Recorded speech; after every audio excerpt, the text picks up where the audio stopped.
ছাদ বাগানের ফল দেখতে গিয়েছিলাম আর ছাদে অনেক রকমেরই ফল ছিল।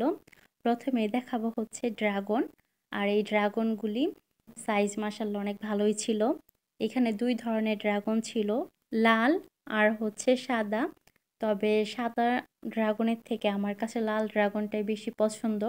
এটার খেতে বেশি মজা। আর যাদের ডায়াবেটিস তারা হচ্ছে ড্রাগন বেশি করে খাবেন, তাদের জন্য ড্রাগনটা অনেক ভালো। আর ছোট বাচ্চারাও এই ফলটা খুবই পছন্দ করে। গাছে অনেক ফুল আসছিল কিন্তু অনেক ফুল নষ্ট হয়ে গেছে, কারণ অতিরিক্ত বৃষ্টি বা অতিরিক্ত রোদের কারণে ফুল নষ্ট হয়ে যায়। আবার গাছে সবসময় পিঁপড়া থাকে, বিশেষ করে ফুল আসার টাইমে বেশি পিঁপড়া থাকে। পিঁপড়ার কারণে অনেক সময় নষ্ট হয়ে যায়। আর ড্রাগনটা হচ্ছে আমার খুবই পছন্দ, অনেকে হচ্ছে খেতে চায় না, ভেতরে কালো জিরার মতো দেখতে, এর জন্য। এরপর ছিল মালটা আর ছিল বাঙ্গি। বাঙ্গি গাছে অনেক ফুল আসছে, একটা বাঙ্গি হয়েছিল সেটা আমরা খেয়েছিলাম। আর বাঙ্গিটার ভিডিও করতে মনে ছিল না। পাশাপাশি ছিল সবজি কয়েক রকমের, এখানে ছিল করল্লা, তারপরে এই সবজির নামটা আমার মনে নাই, ঝিঙা বা চিচিঙ্গা, এই দুইটা নাম জানি, আরেকটা কি যেন, সেটাই হয়তো বা হবে এই সবজিটার নাম। এই সবজিটার নাম কারো জানা থাকলে কমেন্টসে জানাবেন, আমি অনেক সময় গুলিয়ে ফেলি। আর এই সবজিগুলো 2-3 মাস ধরেই হচ্ছে ফলন হচ্ছে খুব ভালোই। আর এই পাশে ছিল ডালিম। আর এই ডালিমে বেশি রস হতে চায় না কেন, কারো জানা থাকলে জানাবেন যে গাছে কোন সারটা ব্যবহার করলে বেশি ভালো হবে, বেশি রস হবে।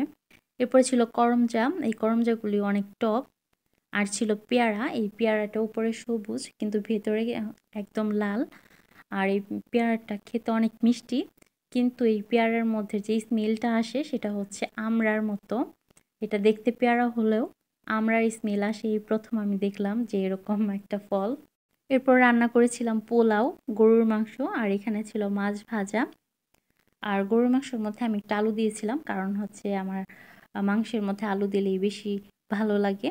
আর রান্না করেছিলাম পায়েস, এই পায়েসটা হচ্ছে পোলাওয়ের চাল দিয়ে রান্না করেছিলাম। সাথে ছিল গুঁড়া দুধ আর ক্যারামেল দিয়ে রান্না করেছিলাম, এর জন্য এই কালারটা আসছে। যারা ক্যারামেল দিতে চান না তারা চিনি দিয়ে এমনি রান্না করতে পারেন, তবে ক্যারামেল দিলে একটু বেশি মজা হয়। আর ছাদ বাগান কার কার পছন্দ এটাও কমেন্টসে জানাতে পারেন।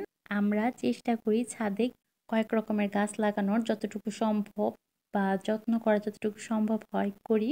কেনা ফলের থেকে বা কেনা সবজির থেকে ছাদে অল্প পরিমাণে হলেও অনেক ভালো লাগে। নিজের হাতে গাছ রোপণ করা, আবার সেটা থেকে সবজি পাওয়া, এটা আসলে অনেক আনন্দের একটা ব্যাপার। পরিমাণ অল্প হলেও অনেক শান্তি লাগে। ভিডিওটি যারা আমার ফেসবুক পেজ থেকে দেখছেন তারা আমার পেজটি ফলো করে দিবেন, আর যারা আমার ইউটিউব চ্যানেল থেকে দেখছেন তারা আমার ইউটিউব চ্যানেলটি সাবস্ক্রাইব করে দিবেন। ধন্যবাদ ভিডিওটি দেখার জন্য।